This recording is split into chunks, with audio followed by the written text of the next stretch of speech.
Bueno, ¿me escuchan bien? ¿Sí? Ok.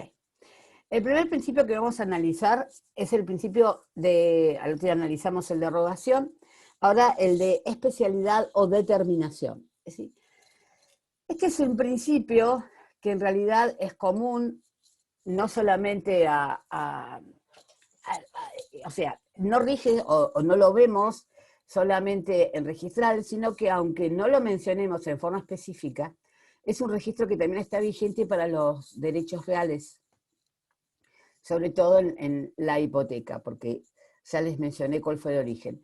El concepto en sí, en general, de este principio que rige, obviamente, en todos los registros, todos los sistemas registrales tienen vigente el principio de especialidad o determinación, en virtud del cual la inscripción en los registros, en todo tipo de registros, exige que haya una concreción o individualización de tres aspectos, ¿no? Del objeto a registrar, la determinación y extensión de los sujetos, esto está mal, perdón, de los derechos,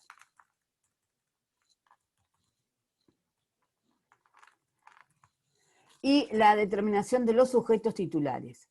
Cuando nosotros hablamos de especialidad o inscripción, fíjense que por eso les digo que también va de la mano en cuando lo que nosotros estamos constituyendo es derechos reales e inclusive derechos personales. Porque vos en toda relación jurídica lo que tenés que determinar, en definitiva, en el caso especial de la registración es el objeto registral, pero cuando vos hablás de los derechos reales es sobre qué objetos va a recaer el derecho real, ¿no? Y hay que determinar al derecho real. Y cuando yo te vas inclusive los derechos personales, lo que vos, si el derecho personal va a implicar, en definitiva, un objeto, vos tenés que determinar cuál es el objeto sobre el que va a recaer el derecho personal. Cuando hablamos de un contrato de locación, por ejemplo, lo que tenés que determinar es el objeto sobre el cual va a recaer el uso y goce que te significa el contrato de locación. Que inclusive en los contratos de locación se comete, para mí es un error, en la cual lo único que te ponen del inmueble que vos vas a alocar es la dirección. Te dicen el inmueble de calle tal, eh, cuarto J, y punto. Eh, en realidad el cuarto J es como si fuera, si ustedes se refieren a una persona como el petizo, el negro, la gorda, la flaca, o sea, la dirección del inmueble es una cuestión, en realidad nació como una cuestión postal, porque las direcciones del inmueble nacieron a los efectos de poder ubicar a las personas postalmente, y se fue convirtiendo como la forma en que vos puedas llegar, en definitiva, a un inmueble como tenés que concurrir. Por eso es el motivo postal. Pero en general ahora mucha gente piensa que si te da la localización del inmueble, ya está y basta. Y es la cosa más insegura que puede ocurrir porque, por ejemplo, si la calle cambia de nombre, cosa que es bastante común, entonces vos y tenés una dirección anterior, con un nombre anterior, sobre todo si te referís a un inmueble que sea sujeto de derechos reales o sujeto de derechos personales, ¿cómo lo ubicás? ¿No? ¿Ustedes sabían que la Avenida Independencia se llegó a llamar Eva Perón? La Avenida Independencia hasta la Revolución desde el año 50, creo, hasta la Revolución después de la Revolución 55 se llamaba Eva Perón. Y yo he visto, no es extraño, encontrar planos o encontrar escrituras que se refieren a un inmueble que está ubicado en la avenida Eva Perón. Anda a ubicar si vos no sabés nada. Yo no hace demasiado tiempo me enteré que Mitre, la calle Mitre se llamaba 6 de septiembre. Después de la Revolución del 30, que fue un 6 de septiembre, pero homenajear la revolución tan fantástica, le habían puesto a la calle 6 de septiembre, porque me viene un título que decía, viejo, que decía, el inmueble ubicado en la calle 6 de septiembre. Yo dije, ¿qué es la calle 6 de septiembre? Y entonces uno, claro, mi papá que era viejo sabía todo eso, pero cuando comenté me dicen, es la calle Mitre. Entonces fíjense cómo, en dos calles, no les hablo calles los barrios no céntricos donde, de acuerdo a lo que la sociedad de fomento quiera homenajear, te cambian el nombre de las calles, muchas veces. Profe, ¿vos tenés ¿Sí? que determinar los colindantes entonces? ¿Cómo? ¿Tenés que determinar los inmuebles colindantes? No, ahora vamos a ver, en definitiva, cuando veamos cuando yo les muestre cómo se publicita, cómo se inscribe un inmueble, en realidad lo que vos hacés para determinar bien un inmueble, lo que tenés que hacer es catastrar toda la provincia. Entonces vos lo que tenés es una identificación de los inmuebles que es la verdadera, que es la nomenclatura catastral. Nosotros vivimos en una provincia, por suerte, como la de Buenos Aires, que está toda catastrada.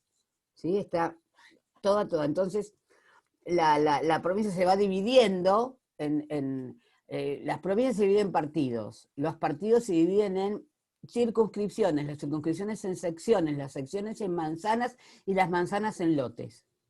Y si hay una propiedad horizontal, en unidades funcionales. Entonces allí tenés, esa es la verdadera determinación del inmueble, porque cuando vos decís que tenés un inmueble que está ubicado en el partido de General Pueyrredón, en la circunscripción octava, primera, ponele, que es el centro de Mar del Plata, la circunscripción primera, en la sección B, entonces vos tenés un plano y lo vas ubicando. General Pueyrredón, ya te achicás, ¿no? Fíjate, suponete que lo veas en la computadora. General Pueyrredón, ya te achicás. Circunscripción primera, te achicás más, vas al centro de Mar del Plata.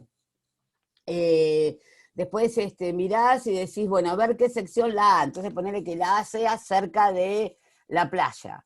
Circunscripción A. Manzana, entonces ahí tenés todas las manzanas, la manzana 20 de esa sección. Y el lote 4. Te aparece el lote. ¿Sí? Eso es que vos digas la dirección del lote, por eso te digo, te cambian. Mira, yo cuento esta anécdota que es personal. Mi padre tenía la escribanía en la calle Catamarca 1682. ¿Sí? En determinado momento convino mudar la escribanía, era en planta baja de la calle. En determinado momento convino mudar la escribanía a lo que era la casa de mi abuela, que era al lado, pero arriba, que el número era 1684. Como toda la papelería y un montón de cosas que teníamos en la oficina decía 1682, ¿qué hizo mi papá? Escribano de toda la vida, ¿eh? ¿Qué hizo? Sacó el 4 que tenía en la casa de mi abuela, ¿no? Se lo guardó y le puso un 2. No pasó nada. Yo casi me muero, me espanté. Y me dice, no, vas a ver que no pasa absolutamente nada, porque esto es una cuestión nada más que postal. Y ahí me explicó todo lo que más o menos les acabo de explicar. O sea, para que vean cómo además te cambian los números y no... Y a veces eso de moverte exclusivamente por el número trae consecuencias muy graves, como la que yo vi una vez en un expediente, en donde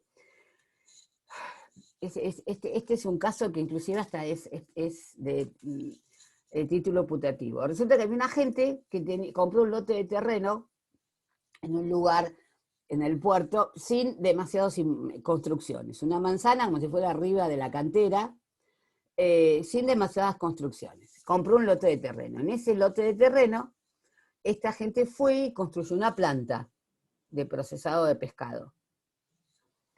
Y en determinado momento necesitó plata, hipotecó esa planta, pero no pagó la obligación. Motivo por el cual comenzó a ejecutarse la hipoteca. En determinado momento, dentro de los trámites de ejecución de hipoteca, el juez determina que vaya un oficial de justicia a hacer el mandamiento de constatación del inmueble. El oficial de justicia lo que hizo fue fijarse cuál era la dirección de la planta.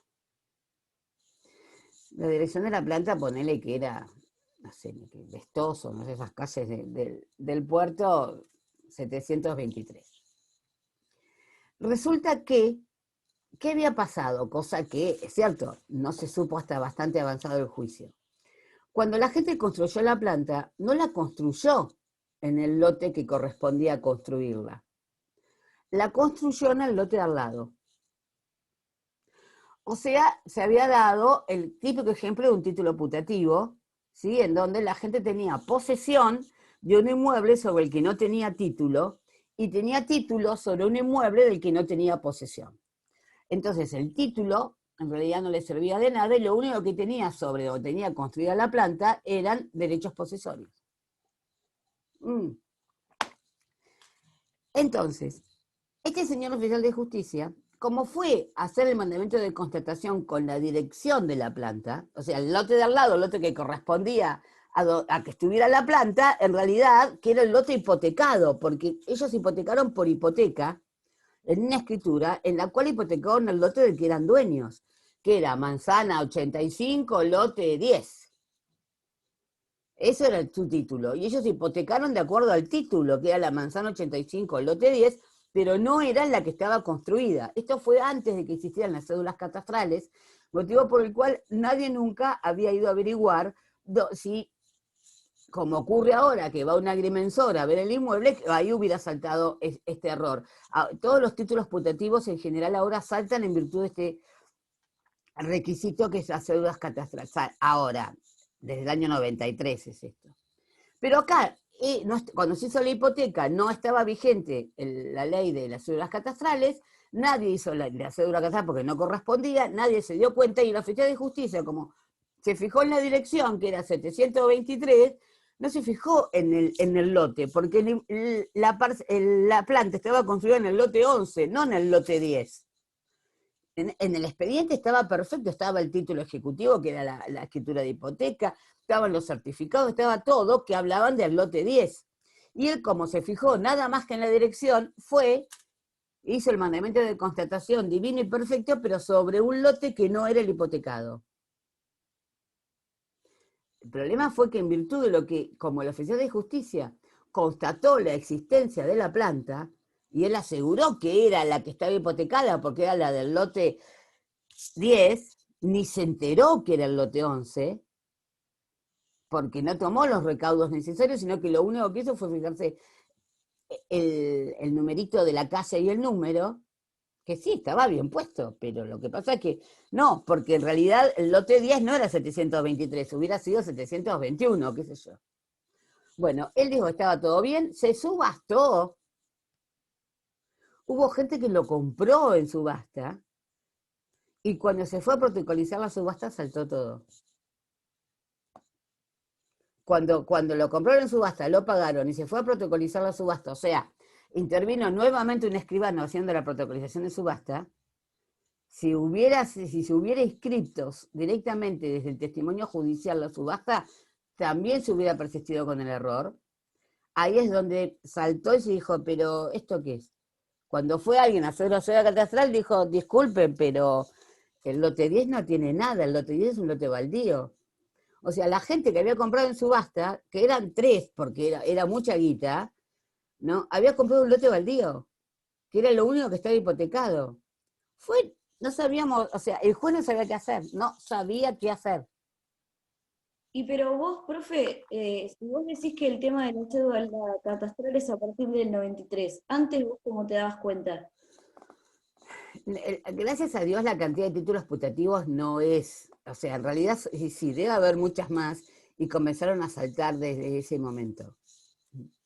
No hay mayores formas de darse cuenta. Hasta que no pasa, yo he visto descubrimientos de títulos putativos cuando van a mojonar el lote, que hay gente que lo quiere amojonar y van y descubren que lotes baldíos, y descubren que él pensaba que le habían vendido este lote y en realidad era el otro, suerte que no había construido nada. Otra vez, yo sé de todo un edificio que los títulos putativos saltaron sobre los departamentos porque fueron a hacer una transacción del Banco Provincia para una hipoteca. Ni siquiera se había llegado a la cédula, sino que cuando fue a hacer la arquitecta la tasación, se dio cuenta de que no estaba, las posesiones no estaban de acuerdo a título ni de acuerdo a planos. O sea, el hecho de cuando salta lo del título putativo puede saltar por distintos motivos.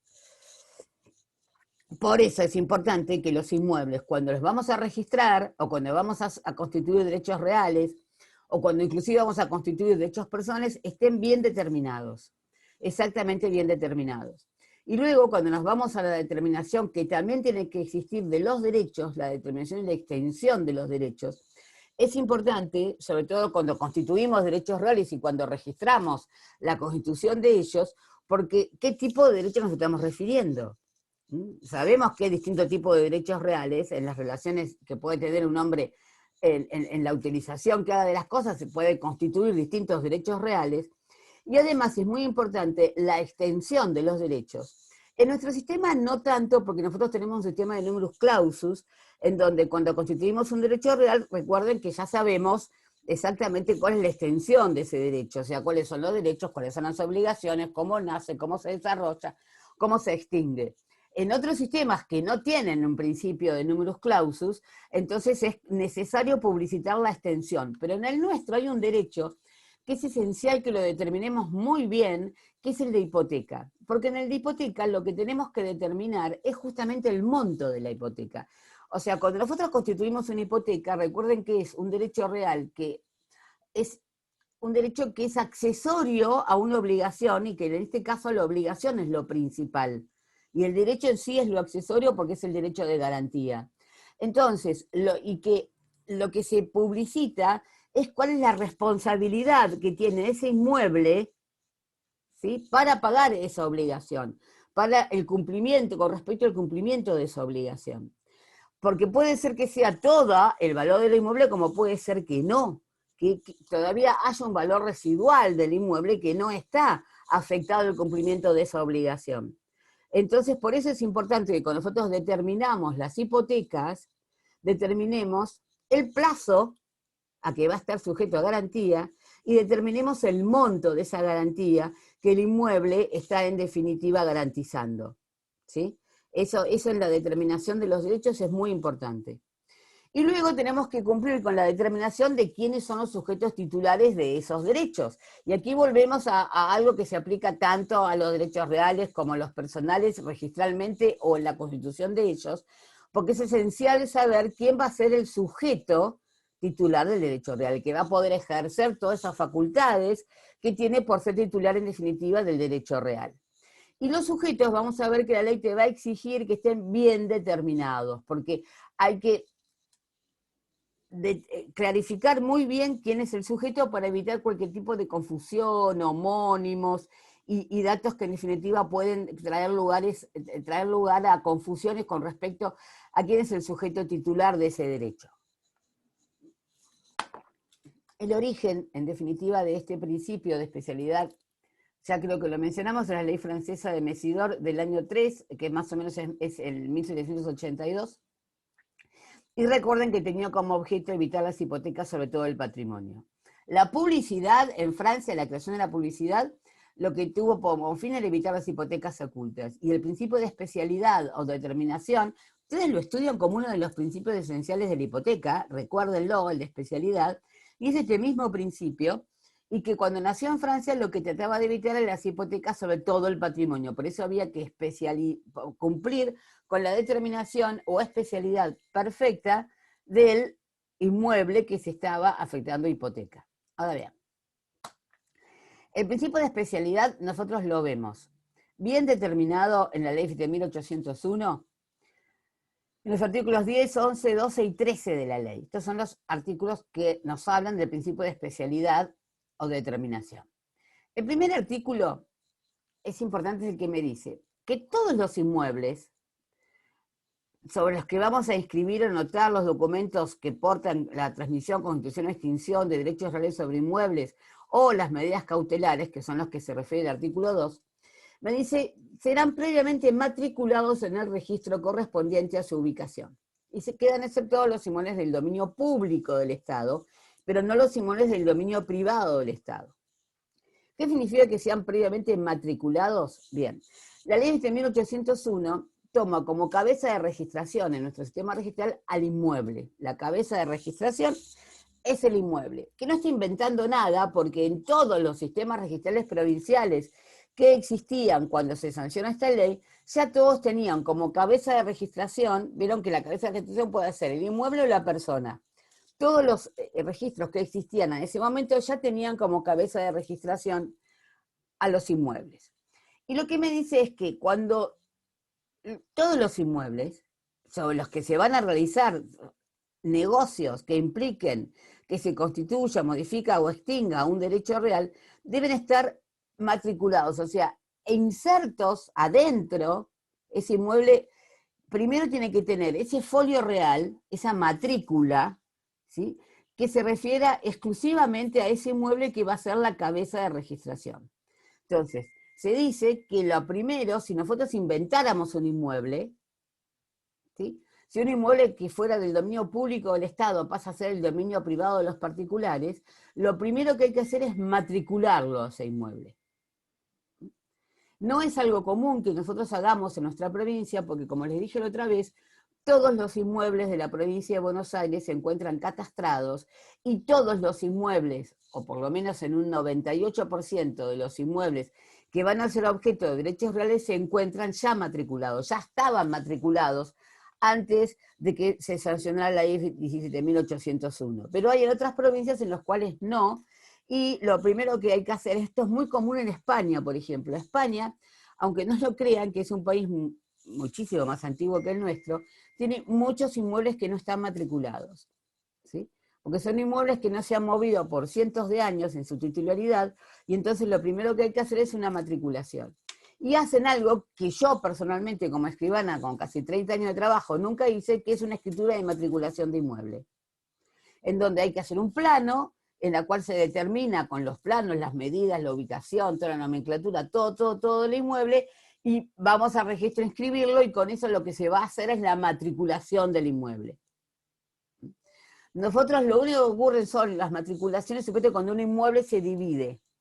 Cuando un inmueble que es grande se subdivide, entonces allí el registro, no los escribanos, cuando se constituye un derecho real sobre un inmueble que acaba de dividirse, ahí le crea una nueva matrícula. Se podría decir que ahí lo matricula en definitiva al inmueble, ¿sí? Fíjense que el artículo 11 justamente me dice: la matriculación se efectuará destinando a cada inmueble un folio especial con una característica de ordenamiento que servirá para designar qué es lo que nosotros llamamos el número de matrícula, esa característica especial, ¿sí? Ya lo vamos a ver, ¿eh? No se preocupen. Entonces, con respecto al inmueble, ¿qué me dice la ley para cumplir con el principio de especialidad?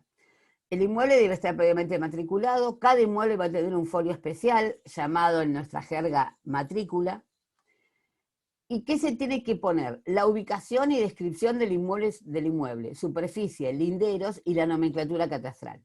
Estos son los datos que sí o sí van a estar en la matrícula, que son los identificatorios del inmueble. Estos son los mismos datos con los cuales se identifican los inmuebles cuando son objeto de derechos reales. En una escritura de constitución o transmisión de un derecho real, lo que se hace es exactamente poner estos datos del inmueble, ¿sí? La descripción del inmueble, la superficie, los linderos y la nomenclatura catastral. Estos que son los datos que están en el registro y que van a estar en el título, que están en el título anterior y que van a estar en el nuevo título que estamos realizando. Por ejemplo, si el inmueble se dividiera, se confeccionarán tantas matrículas como partes, y si se anexaran o unificaran, se hará una nueva y única matrícula. Esto está en la ley, y que es lo más claro que existe.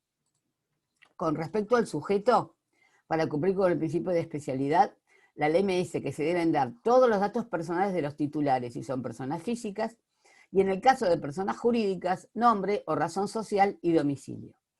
Todos los datos de los particulares están especificados en nuestra ley provincial y ahora están especificados, estaban en la ley notarial también de la provincia y ahora están dentro del Código Civil. Y lo que tenemos que poner es nombre y apellido completos, fecha de nacimiento, nacionalidad, número y tipo de documento, estado civil, si sos casado, con quién y en qué nupcias, si sos divorciado, de quién y en virtud de qué, una sentencia dictada, profesión y domicilio. Y nuestra ley provincial de registro exige, en el caso de que no seas casado, sino que seas soltero, que debas poner el nombre de los padres para poder identificarlo. Vos con esos datos Entonces identificás específicamente a la persona que es el sujeto titular el derecho real, porque lo identifica, y por una exigencia de una ley nacional hay que poner el número de quill o quit. Estos son los datos en los que vas a identificar seguramente a la persona y distinguirla de todas las demás, porque, aunque no lo crean, ocurre, con nombres iguales sí hay muchos, sobre todo con nombres comunes y apellidos comunes hay muchos. Juan García, José Pérez y cosas por estilo, aunque parezcan los del chiste, hay montones. Inclusive uno pide por ahí que se llame Juan Carlos García, no saben la cantidad de Juan Carlos García que hay muchísimos. Después, pero con fechas de nacimiento igual, y sí, hay gente que nació el mismo día que nosotros, que ya se llama igual sería raro, pero si tenemos un nombre común, en definitiva podría ser. Pero nacionalidades sí, porque por el momento somos unos cuantos argentinos, no sabemos cuánto vamos a durar. Y ya el número de documento es raro, aunque no lo crean, hay gente que tiene el mismo número de documento. Vos así encontrás casos patológicos de personas que tienen el mismo número de documento. Sí, a mí me pasó, yo estoy haciendo un reclamo. Tengo por error el acta de nacimiento, lo descubrí ahora haciendo la sucesión de mi papá, mal anotado. ¿Ah, sí? Ah, claro, entonces tenés que hacer toda la rectificación de la partida, es un embole. La rectificación. Sí, porque ahora se ponen los números de documento en los certificados de nacimiento, ¿no? Entonces, eso, por un lado es beneficioso y por otro lado ocurren los problemas como el que te pasó en definitiva a vos. Lo que pasa es que ahora la gente tiene número de documento en cuanto nace. Hace no demasiados años atrás, porque por ejemplo me pasa a mí, yo saqué el documento cuando cumplí 16 años. Hasta los 16 años lo que tenían eran documentos provinciales. Y a los 16 años te daban el DNI. Y antes, recuerden, además había documentos femeninos y documentos masculinos, ¿sí? Porque resulta que los hombres, desde que se creó el documento nacional de identidad, que fue a fines del siglo XIX, los hombres, como así, en realidad eran un empadronamiento a los efectos de hacer el servicio militar. Les daban un número de documento a los efectos de que hagan el servicio militar. Se llamaba el empadronamiento. Entonces, como el servicio militar lo hacían los varones, los que tenían el número de documento, que era la libreta de enrolamiento, porque se enrolaban, eran los hombres. Después, y con eso, y también votaban, porque votaban los hombres, nada más. Cuando se incorporó la posibilidad de voto de las mujeres, cuando se sancionó en el año 47, 1947, la ley de voto femenino, entonces ahí se enrolaron todas las mujeres y se les dio lo que se llamó una libreta cívica, porque era para emitir el voto. Entonces, desde ahí empezamos a tener documento las mujeres, a partir del año 48, chicas, hasta el año 1948, que vos decís, uy, hace un montón. No, no hace ni 100 años, ¿eh?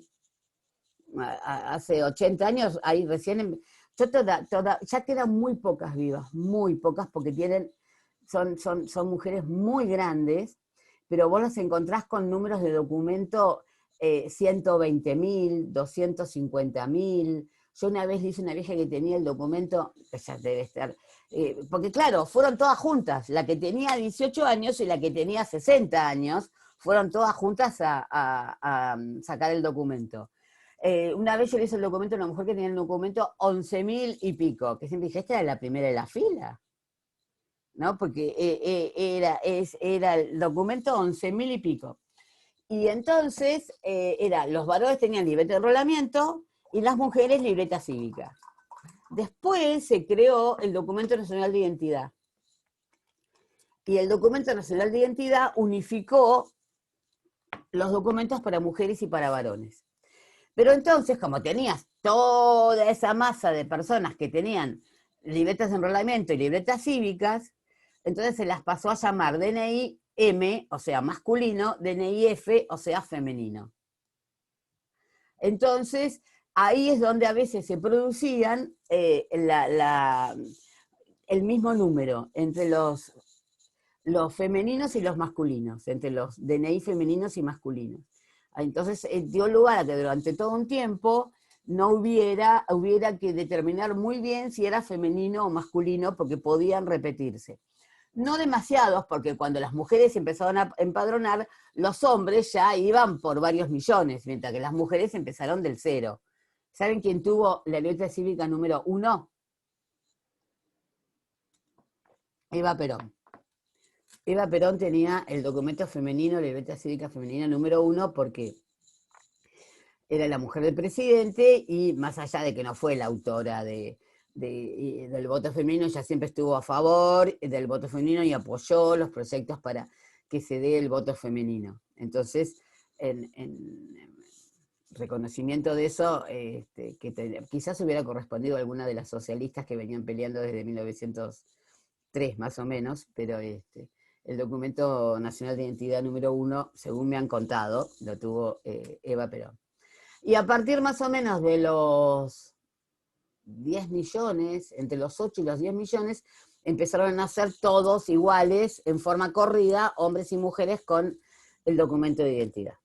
Y hasta no hace tanto, porque fíjense que yo soy re joven y lo tuve que hacer así, no era cuando nacías, sino cuando, primero eran los 18 y después había bajado a los 16. Y a los 16 años íbamos y sacabas el documento que en una de las hojas decía que iba la fecha en la que esa persona iba a cumplir 18 años, que era cuando podía, en definitiva, comenzar a votar, porque hasta los 18 años no votabas. Y otra fecha que era cuando ibas a cumplir la mayoría de edad, porque cumplías la mayoría de edad a los 21. Ustedes fíjense que en 50 años la cantidad de cosas que en definitiva han cambiado dentro de nuestra sociedad es increíble. Es increíble. Ahora vamos por los que nacen ahora, tienen 40 y creo que estamos llegando a 45 millones de DNIs. Pero hay números que casi no hay pocos documentos. Por ejemplo, hay muy pocos documentos que tengan número 15 y 16, porque se habían dejado para los extranjeros cuando se nacionalizaban, igual que los 18. Entonces hay como partidas de millones que no están demasiado utilizadas. Y después tenés el horror cuando te dieron el último del cajón y parece que tuvieras 100 años, cuando en realidad no los tenés, y era un documento olvidado que cuando fuiste a hacerlo lo sacaron, porque vos ibas, hacías cola, ¿no? Y hacías una cola de 1 hora, 2 horas, una cosa así, con un montón de chicos de tu edad, y ibas llegando y te sacaban el documento que correspondía. No es como ahora que le dan a los que nacen un documento y que eso depende, o sea, asignan, los números de documentos los asignan por secciones, o sea, te dan toda una partida para generar por redón de X cantidad de documentos, entonces todos van a tener un documento parecido, y si vos no fuiste en otra provincia, a pesar de que no ha sido la misma fecha, vas a tener un número muy distinto.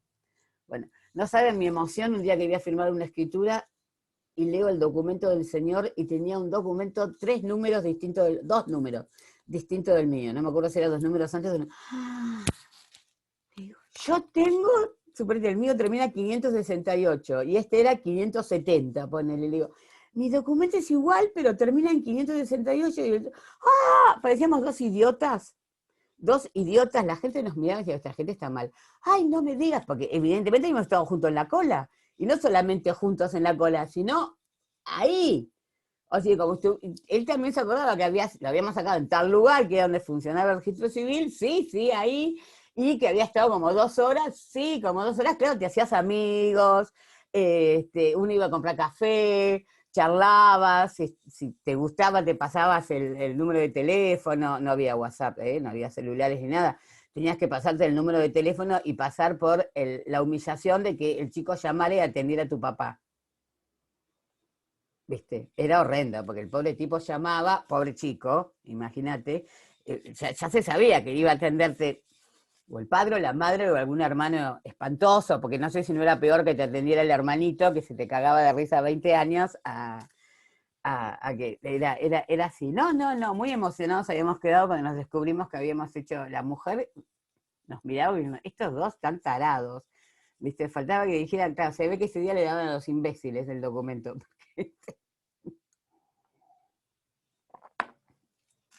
En cuanto al derecho, lo único que la ley me dice es que se tiene que especificar el derecho, eso es como que va de suyo, y menciona de que se debe determinar la proporción en la copropiedad cuando tenemos condominio, ¿sí? Y el monto del gravamen. Fíjense que esas dos son las únicas especificaciones así. ¿Por qué? Recuerden lo mismo, en nuestro sistema tenemos el numerus clausus, razón por la cual cuando nosotros ponemos el nombre del derecho real, decimos es titular de dominio, es titular de un usufructo, es titular de un uso, ya sabemos la estructura del derecho del que esa persona es titular.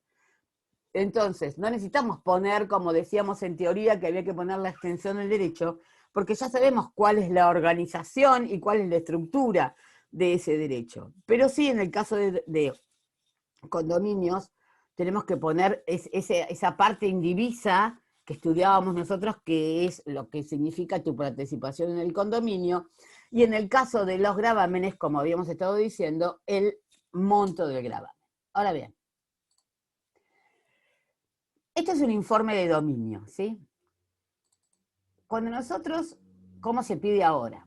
Cuando nosotros vemos el informe de dominio, este es el formulario que se llena. Esto es un informe de dominio pedido y emitido en forma digital, porque no hay más informes de dominio o certificados de dominio en soporte papel y presenciales. Entonces, a mí lo que me interesa, esto lo vamos a ver después, o sea, nosotros ven, cuando vos le pedís un informe de dominio, ¿qué le das para que sea ubicado?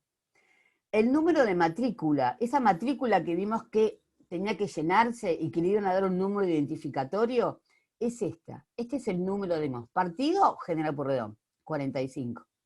El número de matrícula, ¿sí? Y en este caso especial, que es una unidad funcional, es una propiedad horizontal, el número de la unidad funcional. Y después, para ubicarlo, fíjense que es la nomenclatura. En ningún lado está el domicilio del inmueble. Entonces es partido de General Pueyrredón, circunscripción primera, sección A. Esto generalmente ocurre cuando son rurales. Manzana 65, parcela 5, subparcela, porque habíamos dicho que era una propiedad horizontal, 0003. Esto es una cuestión de plano, esto es de acuerdo a la locura que ya dio el agrimensor con ese plano. Acá le podría haber puesto 10, o acá eligió ponerle lo que se llama el número de polígono. Los inmuebles afectados a propiedad horizontal son considerados geométricamente un polígono, porque nunca son o un cuadrado, o un rectángulo, o un octógono, ¿no? Porque tienen formas irregulares, entonces se lo conoce como polígono. Cuando nosotros vemos esta designación de un polígono, los dos primeros números significan en qué piso está. 00 es planta baja, 01 primer piso, 02 segundo piso, 03 tercer piso, y así sucesivamente. Si fuera para abajo, si fueran subsuelos, sería primero en números romanos, segundo en números romanos. Y el 03 significa que es el departamento 3 de la planta baja. Así se lee esto. Los dos primeros números nos lo ubica físicamente en qué piso se encuentra, y los dos siguientes son el que determina que es el número 3 de esa planta baja. Ahora bien, titular de dominio, y esto es la matrícula. ¿Sí? Vamos a achicarlo un poquito.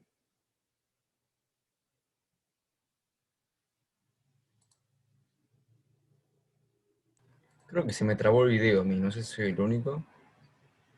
¿Ustedes lo ven? A mí se me Chicos, trabó el video, me parece. ¿alguno se le trabó? Sí, a mí me quedó en el informe. En el informe también. A ver, si quieren lo que hago es, dejo de compartir pantalla y la vuelvo a Claro. compartir. Mejor. ¿Sí? Y ahora comparto otra vez.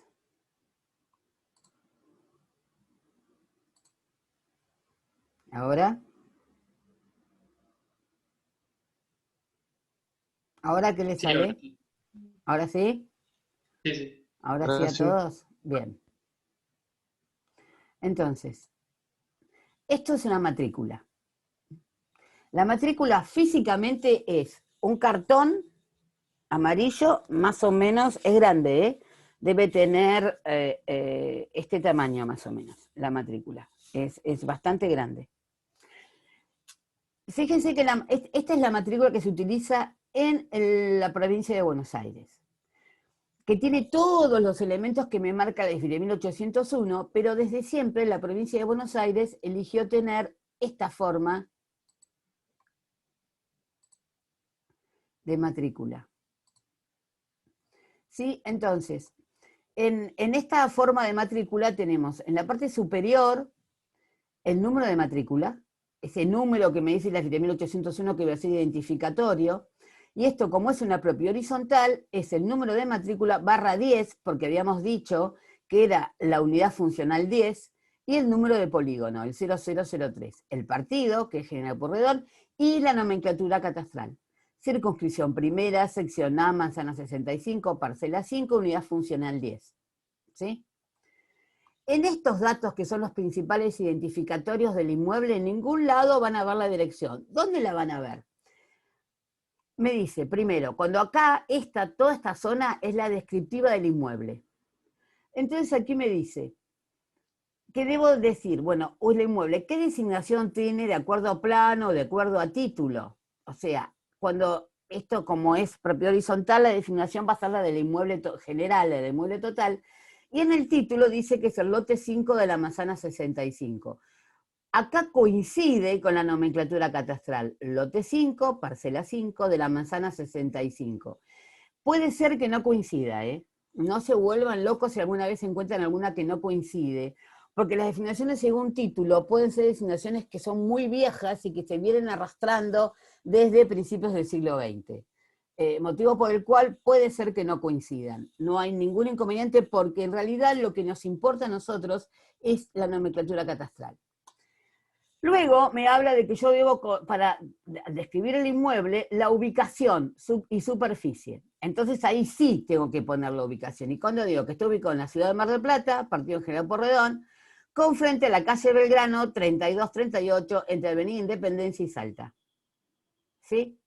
Con una superficie de X cantidad. Esta es la del inmueble total, porque esto es un inmueble de propiedad horizontal. Entonces, esto es un inmueble total, ¿sí? Y como esto tiene una matrícula de origen, porque nosotros acá pondríamos normalmente las medidas y los linderos, pero como esto tiene una matrícula general de todo el inmueble sobre el que está construido el edificio, me dice que las medidas y linderos van a estar en el inmueble general del lote sobre el que se construyó el edificio. Y justamente como es una unidad funcional, acá me habla de la descripción de la unidad funcional. Unidad funcional 10, polígono 00, como les dije, 03, con una superficie de 13 metros 58 decímetros cuadrados, de acuerdo al plano, y este es el plano de afectación a propiedad horizontal. Esto, cuando nosotros lo leemos y vemos esta superficie, sabemos que es una cochera, porque las cocheras tienen esta superficie. ¿Sí? Los departamentos, por más chiquitos que sean, más o menos parten de los 20, 22 metros cuadrados. Pero en general esto es una cochera o un local, también puede ser un local. Acá me habla cuál sería el antecedente de dominio, que esto se puede ver, ¿verdad?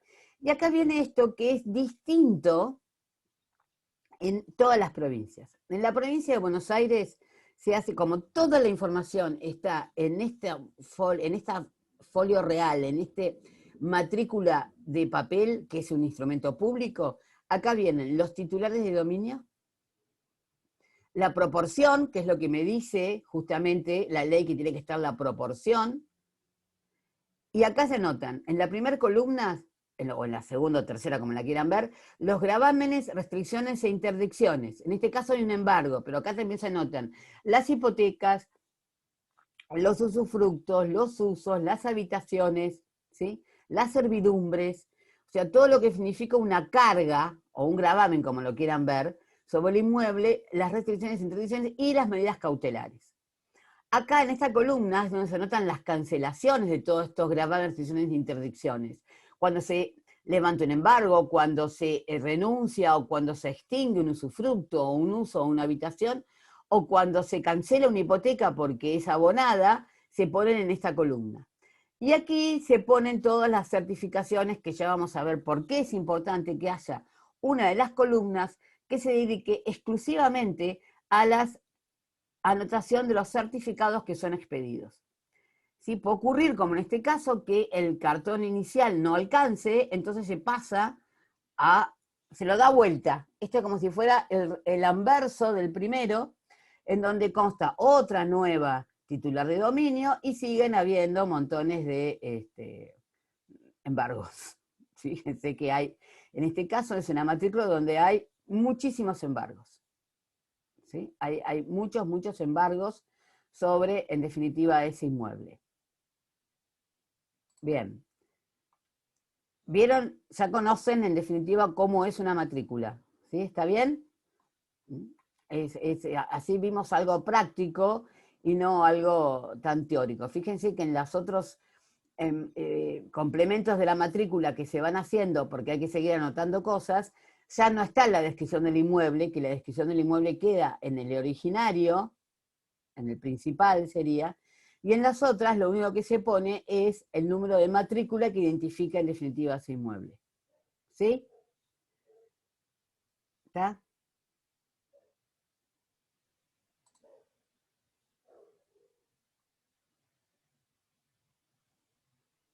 Bueno, ahora tengo que volver a compartir, porque cerré el...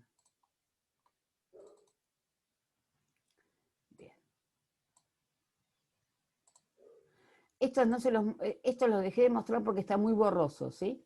Pero fíjense que es el mismo,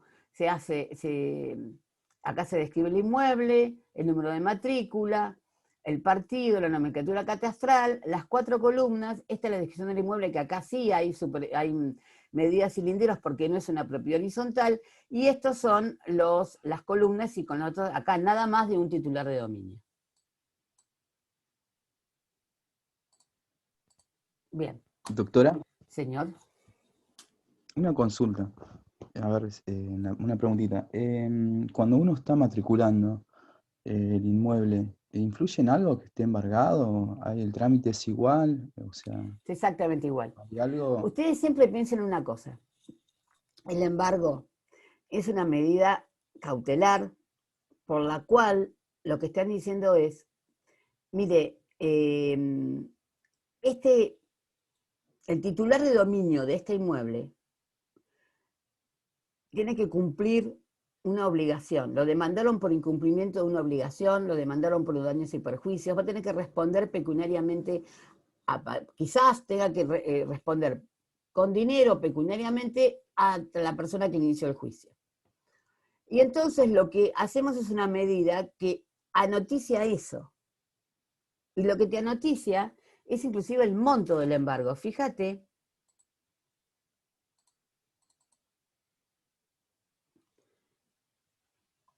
en este que nosotros estuvimos viendo,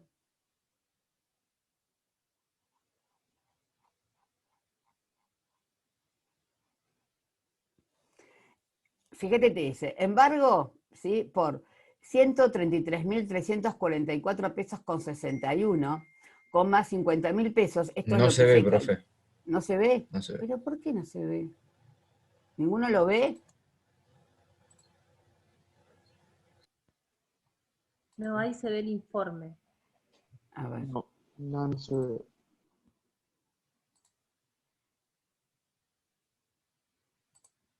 ¿Ahora? ¿Ahora lo ven? Sí, sí. Bien. Entonces fíjense que me dice, embargo de 133.344 pesos, con más 50.000 pesos, que eso es lo que se calcula por costas y costas judiciales. En autos. Fulano de todo, sucesores de tal, sobre ejecución. ¿Sí?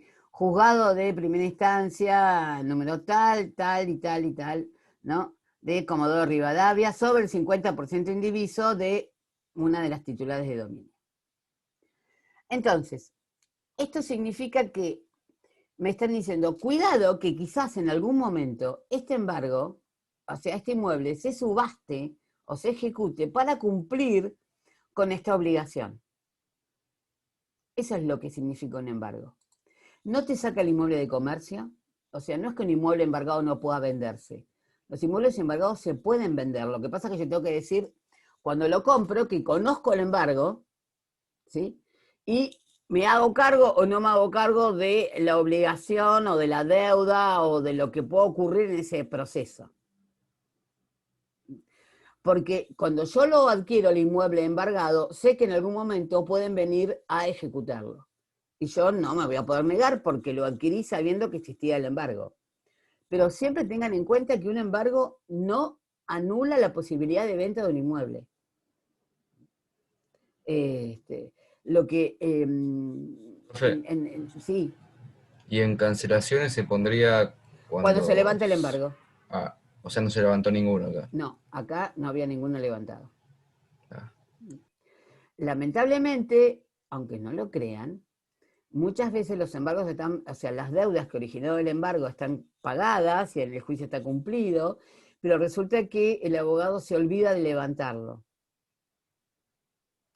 Igualmente, de acuerdo a lo que me dice el de 1801, la inscripción de las medidas cautelares dura 5 años. Esta era una inscripción en el embargo del año 2014. O sea que si yo encontrara este embargo, suponete que pido para hacer una operación sobre este inmueble, y encuentro este embargo que es del 2014, ya caducó ese embargo. Si no fue reinscripto, ha caducado, motivo por el cual es como que yo haría caso omiso de la existencia de este embargo. Lo más que podría llegar a decir, si no se encuentra levantado, es que el embargo anotado con número de presentación tal, e informado en el certificado, ha caducado.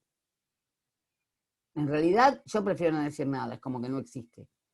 Porque los 5 años que dura la anotación de las medidas cautelares, produce una caducidad del pleno derecho. No es necesario que nadie te diga que está acá, es una caducidad, ¿sí? Entonces ocurre del pleno derecho. Pasa, o sea, el 9 de julio del 2019, este embargo caducó. Y acá seguimos. Acá, mira, esto es justamente de deuda de expensas. Un embargo por 30.329 pesos con más 9.000 en autos consorcio de propietarios edificio tal contra Bruno Rosa sobre cobro ejecutivo, acá en el juzgado 9. Esto es del 2015, del 30 de diciembre de 2015. O sea, este embargo está vigente. Este embargo está vigente. Porque duraba hasta eso. Hay una serie de corruptelas. ¿Ustedes vieron práctica? ¿Ya cursaron la práctica? ¿Ninguno cursó la práctica civil? Todavía no. Yo estoy en la 2. ¿Cuántas ves cautelares? Y recién estamos con el ejecutivo ahora. Bueno, y ahí el doctor del Cerro tendría que enseñarte el tema de las cautelares. Después de eso empiezan las cautelares. ¿Pero en procesal no se ve también? Yo creo que lo que vimos algo. Sí, pero se ve más general. Lo que pasa que quizás se ve más general. Pero esto sí puede ser. El tema de los embargos, o sea, no me quiero meter en esto porque yo no soy profesora de procedimiento. Hay 3 tipos de embargo: el preventivo, el ejecutivo y el ejecutorio. El embargo preventivo es el embargo primero, cuando yo recién inicio un juicio ejecutivo, donde le digo, justamente el juicio ejecutivo lo que hace es, cuando vos inicias un juicio ejecutivo, lo primero que sale es el mandamiento de pago y embargo. ¿Me equivoco, María? ¿Es así? ¿Sí? Sí, el mandamiento de pago y embargo. Entonces, el mandamiento de pago y embargo, cuando es sobre inmuebles, obviamente lo que implica es que vos, el juzgado emite un oficio al registro de la propiedad embargando el inmueble. Pero es preventivo, porque es lo primero que ocurre cuando empieza el juicio. Entonces puede ser que después me presenten excepciones de pago. Entonces, si me presentan excepciones de pago, ese embargo que inicialmente mandé a inscribir, era preventivo. Cuando ya vamos avanzando en el juicio, ¿no? Entonces el embargo preventivo se convierte en embargo ejecutivo, porque yo ya lo voy a ejecutar. O sea, todos los embargos, o sea, acá siempre ocurre una corruptela. En realidad, los juicios ejecutivos se ejecutan con embargos preventivos, cuando de acuerdo al Código de Procedimientos tendría que convertirse ese embargo preventivo en embargo ejecutivo. Que en realidad generalmente no ocurre. Vos lo único que ves es... Entonces lo que han inventado es esta mamarracho, que es un mamarracho, que es la medida cautelar genérica. Esto es un mamarracho estúpido que alguien inventó, que me parece un horror. Esto corre por cuenta mía, ¿eh? En virtud del cual este embargo de esta medida cautelar genérica es como que te están avisando que ya lo van a vender, que ya se subasta.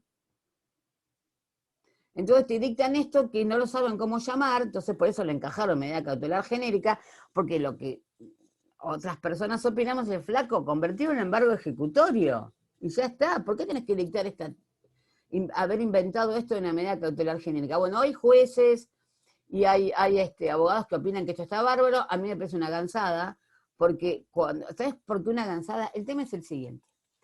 Esto, cuando ahí yo estoy cambiando de principio, que es publicidad, que es el próximo. El tema es así. Cuando yo voy a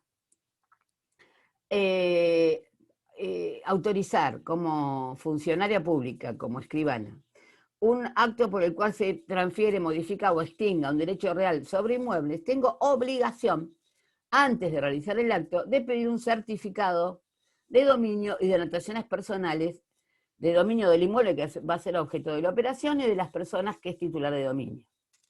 Tengo la obligación jurídica de pedirlo, y que además empieza a funcionar todo un sistema que funciona en la publicidad argentina muy interesante. Pero entonces, ¿qué es lo que pasa? Cuando yo pido un certificado de dominio, esto se llama informe, pero para el caso del certificado produce otros efectos, pero físicamente es igual, me viene todo esto. Entonces, ¿yo qué tengo que hacer? Bueno, a ver, el inmueble que yo voy a vender, ¿es igual al que está acá?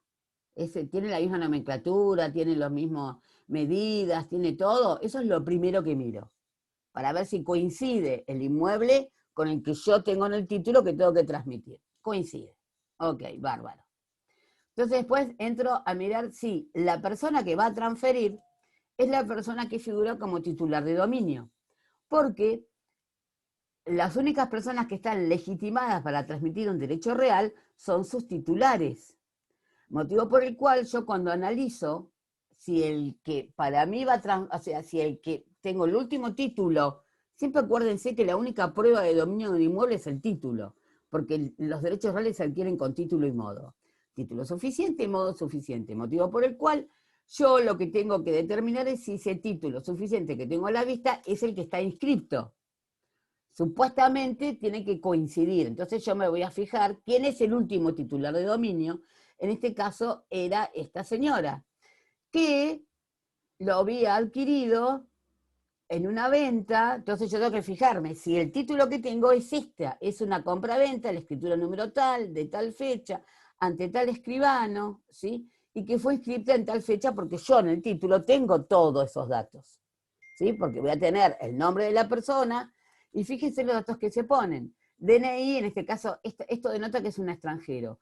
DNI tanto, código fiscal o CUIC tanto, ¿sí? Acá omiten poner la fecha de nacimiento, pero en este primero tampoco está así. Fíjense que acá este señor era un italiano que había nacido en tal fecha, casado con esta mujer, todo. Entonces aquí están los datos de la nueva titular de dominio, y yo tengo que ver si coinciden o no coinciden. Entonces, después de que yo todos estos datos los vi y que coincidían, ¿no? Y que es el mismo tiempo, me voy a la segunda columna para ver si hay gravamen, restricciones e interdicciones. Entonces yo entro a mirar, hay gravámenes, digo, oye. Entonces me pongo a mirar, sobre todo lo primero que miro es esto, es la fecha de inscripción, para ver si está vigente o no está vigente, porque no veo cancelaciones. Entonces, lo primero que tengo que ver es si está vigente. Si no está vigente, sigo. Si hay otro más, entonces me voy para el de abajo. Para el de abajo, además está vigente. Lo miro, ¿no? Y digo, uy, y además está vigente. Y después me viene esta gansada. Porque el problema es que decir, yo cuando acá digo que es un embargo preventivo, sé exactamente qué es un embargo preventivo y cuáles son las consecuencias de un embargo.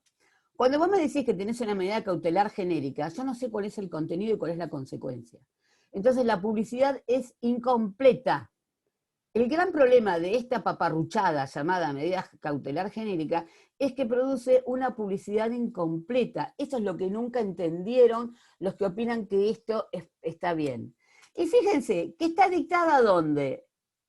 En el mismo proceso que me mandó el embargo preventivo anterior.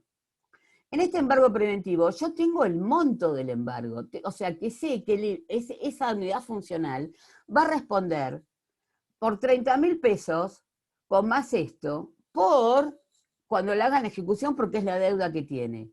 O sea que este embargo, además de saber que es un embargo, tengo el monto sobre el que va a responder el inmueble. Con lo cual, el que va a adquirir sabe perfectamente a qué va a tener que responder el día que se lo traten de ejecutar. ¿Sí? En cambio, con una medida como esta, que no tiene monto, que no tiene contenido, aparentemente, porque ahora ya lo sabemos, pero yo la primera vez que lo vi hace muchos años atrás, tuve que ir al juzgado a preguntar qué era. Porque no entendía qué era. Si ya tenías anotado el embargo, ¿para qué me dictaste en el mismo expediente, mismo juzgado, esta cosa? Entonces, ¿saben qué es? Ah, es porque lo vamos a ejecutar. ¿Y por qué no me pones que es un embargo ejecutorio? Yo ya sé. ¿Para qué me decís, para qué me noticiás de que vas a cumplir con el embargo? Porque cuando existe lo que se llama el embargo ejecutorio, o sea, en lugar de mandar, es más, los del registro de la propiedad dicen que lo inscriben porque viene por orden judicial, y que cuando viene algo por orden judicial vos no podés negarte. O sea, pero esta es una crítica que yo hago, o sea, esto es mío, ¿eh? Alguien les puede explicar que esto es fantástico, ¿no? Y que en realidad tuvimos que aprender de que cuando a un juez se le ocurre dictar una medida cautelar genérica en un proceso que ya tiene iniciado y que además ya lo tiene embargado, significa que lo está por subastar. Ok. Y esto, y además está vigente. Entonces el problema es que, por ejemplo, ponele que ese juicio se subastó y alguien lo compró y ahora lo vende. Además de que lo subastó, lo adquirió y tengo que ver qué hago con la subasta y demás, tengo esto vigente. Entonces tenés que decirle, levantame la cautelar genérica, porque nunca la levantaste, si el inmueble lo ejecutaste. Porque así como fuiste tan eficaz, primero en embargar y después en mandar esta cosa, mínimamente levantámelas. Porque resulta que las dos están vigentes. Y fíjense que nadie lo levantó, ¿eh? Fíjense. Entonces, en virtud de errores procesales, la publicidad es incorrecta. Quizás. Porque si ya se subastó y no lo levantan, y yo sé que en este caso se subastó, pero porque lo sé por otro lado, ¿no? Entonces la publicidad es indirecta. No contentos con eso, en este, no sé si es un local o una cochera, tiene 13 metros cuadrados y ya vamos por el 104 de embargos. O sea, además, acá hay un embargo por 15.000 pesos, ¿no? Con más 57, es muy gracioso el embargo, no, $15.000 más 57.000 pesos, en un montón de gente contra el muerto, ¿sí? En otro ejecutivo, sobre el 50% del inmueble. Y esto es del 2018, que también está vigente. Ahora, me están avisando, ojo, claro, me olvidé de decirte que esto es un asiento provisorio, que ahora vamos a ver qué es. Y acá hay otra anotación provisoria de embargo. Las anotaciones provisorias son las anotaciones que se hacen cuando le falta hay algo por el cual no te lo pueden inscribir en forma definitiva. ¿Sí? Hay algo que hay que arreglar o modificar para que se te inscriba en forma definitiva. y entonces te dan 180 días para que vos lo arregles. Tenés 180 días para arreglar el problema por el cual nosotros lo inscribió totalmente.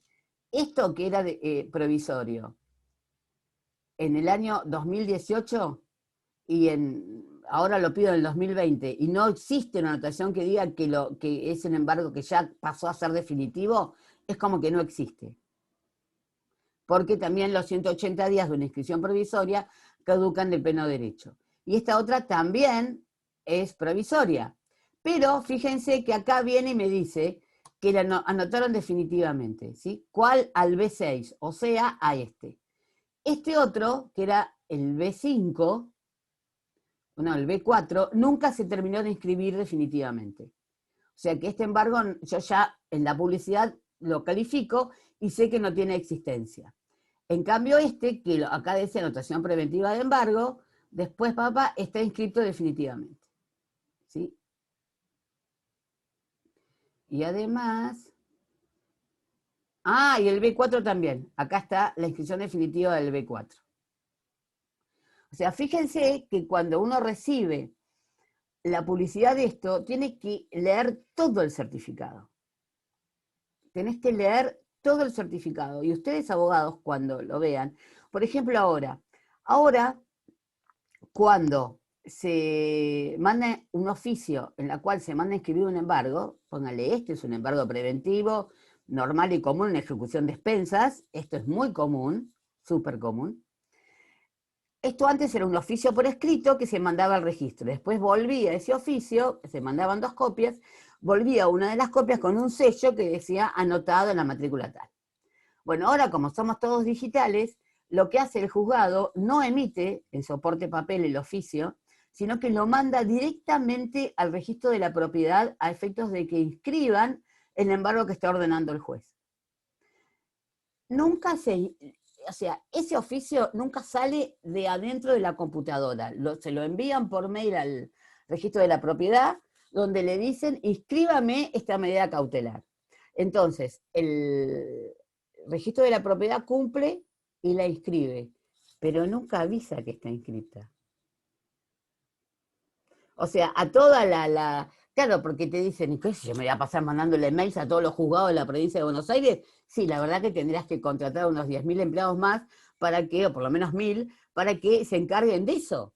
Porque la cantidad de oficios que entran todos los días, entonces nadie dice nada. Ahora están apareciendo los abogados diciendo, ¿no me pedís un informe de dominio para ver si me inscribieron el embargo?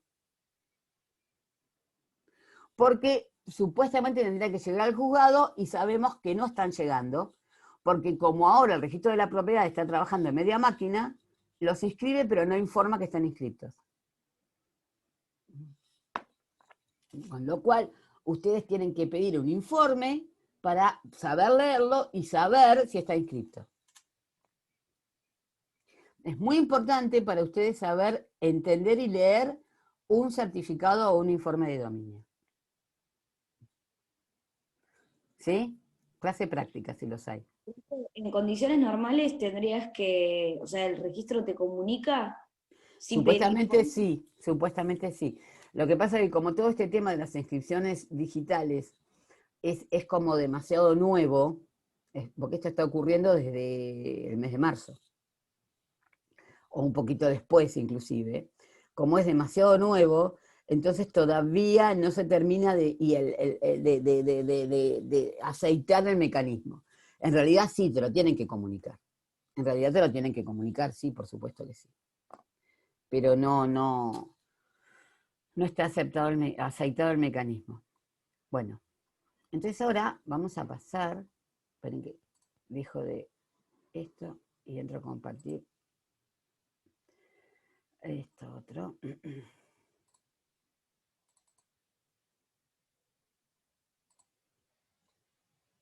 Bien, que es justamente el principio de publicidad y prioridad.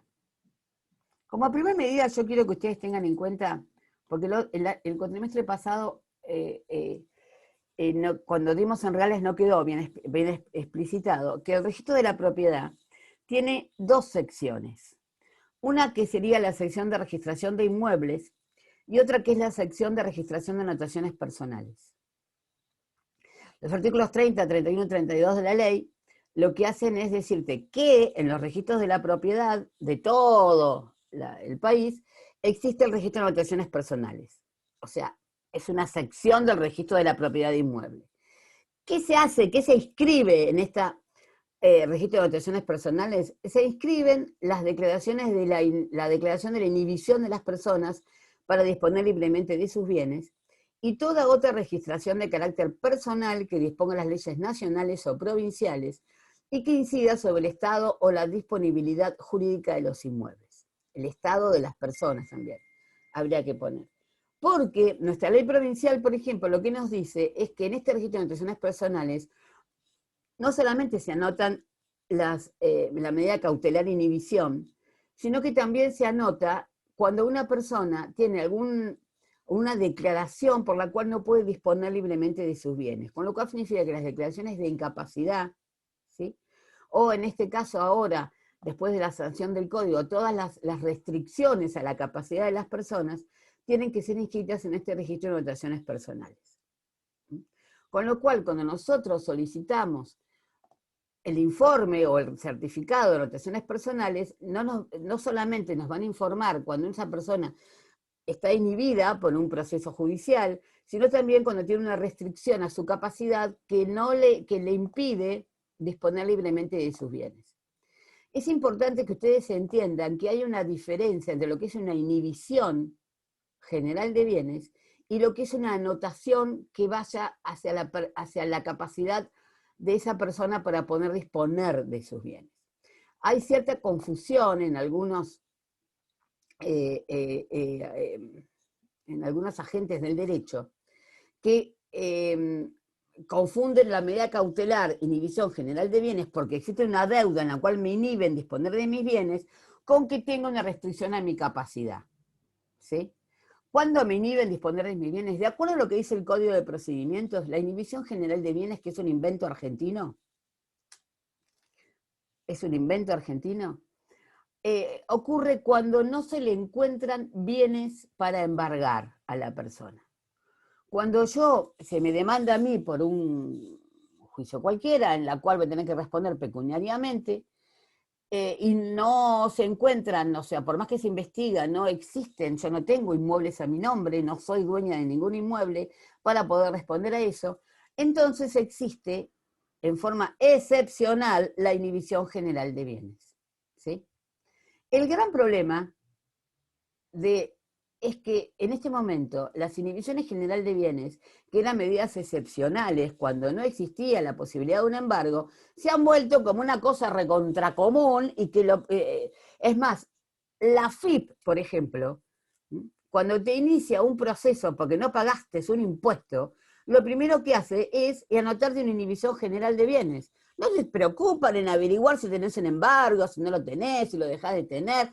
No. Hay una ley nacional que dice, lo primero que se hace es inhibir una persona de bienes, lo cual es una locura, porque por empezar que procedimentalmente en el concepto de lo que es la inhibición general de bienes está la excepcionalidad.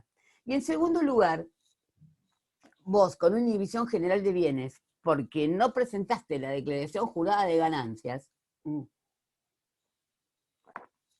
sinceramente es más que exagerada. Yo les cuento, cuando estoy compartiendo pantalla, no puedo ver los chats. A ver, ahora sí. Listo, Abigail, porque entras a otra clase, espero que sea más divertida que esto. Y entonces, hoy por hoy es muy común encontrar a las personas inhibidas, pero inhibidas no solamente porque las inhibieron en un proceso judicial pecuniario, sino que las encontrás inhibidas cuando a las personas que los diputados les consiguen lo que se llama una pensión graciable, que es como si fuera una especie de ayuda, porque vos sos demasiado pobre, y entonces te dan una pensión graciable. El diputado consigue de que se te pague una X cantidad de plata por mes para ayudarte a sobrevivir. Esto, aunque no lo crean, existe. Y entonces, cuando se te da una pensión graciable, te inhiben de vender inmuebles. Te dictan una inhibición general de bienes. Te viene te dicen costo, anotación personal, y te viene una especie de fotocopia de una lista de 200 personas que tienen esa pensión y que entonces dentro de esas está el que vos pediste. El gran problema está en que si tu vendedor se llama Juan García y hay una pensión graciable otorgada a un señor Juan García, te viene como que está inhibido. Y vos tenés que investigar si el Juan García que tiene esa pensión graciable es el mismo. Y generalmente, con suerte, tiene el número de documento y con eso vos podés calificar y decir, no, el Juan García que tiene la inhibición general es otro, no es el mío. Porque eso es lo primero que tenés que hacer con las anotaciones personales, ver si está refiriendo a la misma persona, porque cuando algún dato coincide, el registro te lo informa igual. Por más que te piden más datos, cuando les coincide el nombre, listo, ya está. Te mandan y vos tenés que calificar si eso no es. Después, suponete, cuando una persona está condenada por un proceso penal, también se le inhibe de disponer de sus bienes, cuando en realidad lo que habría que hacer es una restricción en su capacidad de transmisión de bienes porque está privada de la libertad, no porque es una inhibición general de bienes. Y después yo tuve un caso que fue una verdadera locura, en donde a una persona le habían declarado no insano, sino como se dice ahora, tenía restricción en su capacidad porque, a ver, no es una persona que no que sea, no quiero expresar expresiones, no era una persona que no podía dirigir totalmente sus acciones, pero que lo que necesitaba era, suponete, está dictado, porque el juez lo dictó así, para cuando tiene que transmitir el dominio de inmuebles de los cuales sea titular, necesita la figura de un curador, ¿sí? Alguien que lo asesore y acompañe, y además obviamente pedir la autorización judicial para que esa venta se realice. Bueno, ¿qué hizo la defensora oficial que estaba, ahora se jubiló, que era defensora oficial en Mar del Plata? Lo inhibió, hizo una inhibición general de bienes. Y le digo, ¿qué es esto? Porque, ¿cómo me enteré? Porque iban a vender la casa, ¿no? La casa la tenía él con 2 hermanos más. La iban a transmitir porque además la necesitaban transmitirla, no la usaban. Él vivía con una de las hermanas y demás. Ah, no, estaba inhibido. Pero no me lo tenés que inhibir. Si este chico, yo ya lo tengo, tiene una restricción. Y a mí lo primero que me hicieron fue decir, fulanito tiene este problema, aquí está el juicio, aquí está la restricción. Entonces ya sabía cómo tenía que manejar, se había pedido la autorización judicial y estaba el curador actuando, que era la propia hermana. Bueno, resulta que 2 defensoras oficiales en todo el país, 2, una de acá y otra de San Isidro, opinaban que cuando a una persona le restringen la capacidad hay que inhibirle de disponer de sus bienes. No, porque son 2 cosas absolutamente distintas. Esta persona, este chico, hasta trabajaba. Este chico trabajaba, estaba en blanco y cobraba. O sea que en realidad, de acuerdo a eso, no podían ir al kiosco a comprar cigarrillos. Porque cuando vos te decretan una inhibición general de bienes, no podés hacer nada, no podés, si vos cobras un sueldo, no podés gastarlo, porque estás inhibido para disponer de tus bienes. Por eso, cuidado con el dictado de la inhibición general o el pedido de la inhibición general de bienes por cualquier cosa. Esa restricción y fíjense qué increíble, este chico estaba inhibido de disponer de sus bienes, pero la restricción a su capacidad no estaba anotada, que es en realidad lo que hubiera correspondido que estuviera en este registro de anotaciones personales. Por eso no se llama registro de inhibiciones, sino que se llama registro de anotaciones personales, porque son todo tipo de anotación que lo que implique sea una restricción en la disponibilidad jurídica de los inmuebles, y que no tiene por qué ser genéricamente una inhibición general de bienes. Ahora bien, cuando yo hablo del principio de publicidad, partimos de un axioma, que es el artículo 21 de la ley, en la que me dice que el registro es público para todo el que tenga un interés. ¿Sí? ¿Y cuál es ese interés? Un interés legítimo en averiguar el estado jurídico de los bienes, documentos, limitaciones, etc. Con el principio de publicidad, es en definitiva, cuando se pone en movimiento, uno de los fundamentos de la existencia de la publicidad como sistema, no como principio, que es el de la cognoscibilidad. ¿Se acuerdan que nosotros empezamos diciendo que uno de los fines fundamentales de la publicidad es justamente la posibilidad de conocer? Entonces, justamente el principio en virtud del cual yo pongo en funcionamiento esta posibilidad de conocer, esta cognoscibilidad, es a través de llegar al registro, ¿no? Y que las formas que tengo de llegar al registro es lo que me están determinadas cuando hablo de la publicidad como principio, ¿sí? Que el primer límite es que el registro es público, sí, todos podemos tener esa posibilidad de conocimiento, pero tengo que demostrar un interés legítimo en averiguar el estado de los bienes, de los documentos, de las limitaciones, etc. Entonces, hay personas que tienen el interés legítimo, surge por ser ellas mismas, como por ejemplo los que son los titulares de los derechos reales. Cuando yo soy titulado de un derecho real, yo en forma individual y particular puedo ir y solicitar el registro que quiero ver cómo en definitiva está inscrito eso, ¿sí? Pero también hay personas que por la profesión estamos facultadas o consideradas que ese interés no tenemos por qué demostrarlo más allá, que son los escribanos, los abogados, los jueces y en cierta medida los martilleros, pero no de toda la publicidad todos. Los que estamos habilitados a requerir todo tipo de publicidad somos los que estamos autorizados por la ley a otorgar los actos por los cuales se constituyan, modifican, transmitan o extingan derechos reales sobre inmuebles. O sea, los escribanos, los jueces y algún otro funcionario que esté autorizado a hacer eso. Pero los abogados no, porque el abogado no es una profesión por la cual naturalmente, o sea, el abogado no hace ningún acto por el cual se transmita, modifica o extinga un derecho real sobre un inmueble. El abogado puede pedir una forma de publicidad y no va a necesitar demostrar por qué, sino que con solamente decir que es abogado lo puede hacer. Son las 10, chicos, yo no los quiero entretener más, porque esto requiere seguir adelante con uno de los elementos más importantes de esta parte, que es justamente la reserva de prioridad, ¿sí? Que es el principio de prioridad con la reserva de prioridad, que es lo que más les va a servir de todo esto de acá a que ustedes sigan trabajando, ¿sí? Lo vemos, lo terminamos rapidito la semana que viene, ¿dale? ¿Ok? Ya lo planteamos, por lo menos. ¿Listo, chicos? Gracias. Gracias, doctora. Que pasen Hasta una luego. buena semana.